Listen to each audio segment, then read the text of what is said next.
இன்னைக்கு வீடியோவில் நாம some of the useful idioms பத்தி பார்க்கலாம். So number 1, give it a shot. அப்படின்னா என்னன்னா ஏதாவது ஒரு விஷயம் நாம ட்ரை பண்ணணும் அப்படிங்கிறதுக்காக give it a shot அப்படிங்கிற idiom யூஸ் பண்றோம். For example, I have never attended online classes for English, but I'm going to give it a shot. So online classes இங்கிலீஷ்காக அட்டெண்ட் பண்ணதே கிடையாது, பட் நான் அதை வந்து ட்ரை பண்ண போறேன் அப்படிங்கிறத I'm going to give it a shot அப்படின்னு நீங்க சென்டென்ஸ்ல யூஸ் பண்ணலாம்.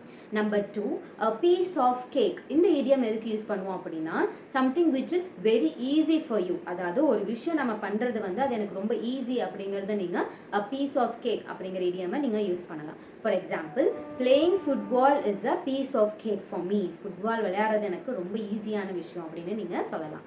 இந்த சென்டென்ஸ்ல piece of cake ன்னு யூஸ் பண்ணி. ஓகே, நம்பர் 3 வந்துட்டு ஸ்பீக் யோர் மைண்ட் அப்படின்னா என்னன்னா மனசார என்ன ஃபீல் பண்றீங்களோ வாட் யூ ரியலி ஃபீல் அதை பேசுறது தான் வந்துட்டு ஸ்பீக் யோர் மைண்ட்.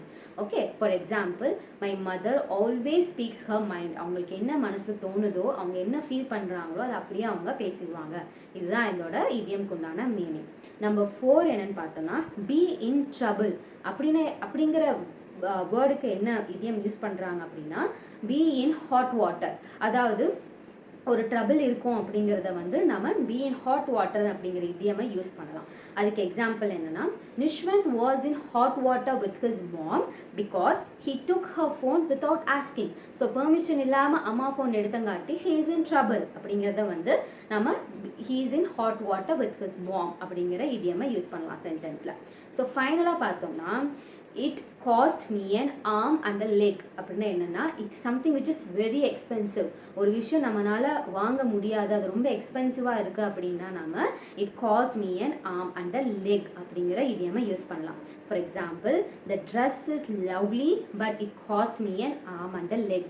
இந்த ட்ரெஸ் ரொம்ப நல்லா இருக்கு ஆனால் அது ரொம்ப எக்ஸ்பென்சிவ் அப்படிங்கிறத it cost me an arm and a leg அப்படிங்கிற இடியமை நீங்கள் யூஸ் பண்ணலாம். ஸோ இந்த வீடியோ உங்களுக்கு ரொம்ப ரொம்ப பிடிச்சிச்சு அப்படின்னா மறக்காமல் லைக், ஷேர் அண்ட் சப்ஸ்கிரைப் பண்ணுங்கள். அண்ட் ஆல்சோ அந்த பெல் ஐக்கானை கிளிக் பண்ணுங்கள் ஸோ தட் நான் போகிற ரெகுலர் வீடியோஸ் உங்களுக்கு அப்டேட் வந்துகிட்டே இருக்கும்.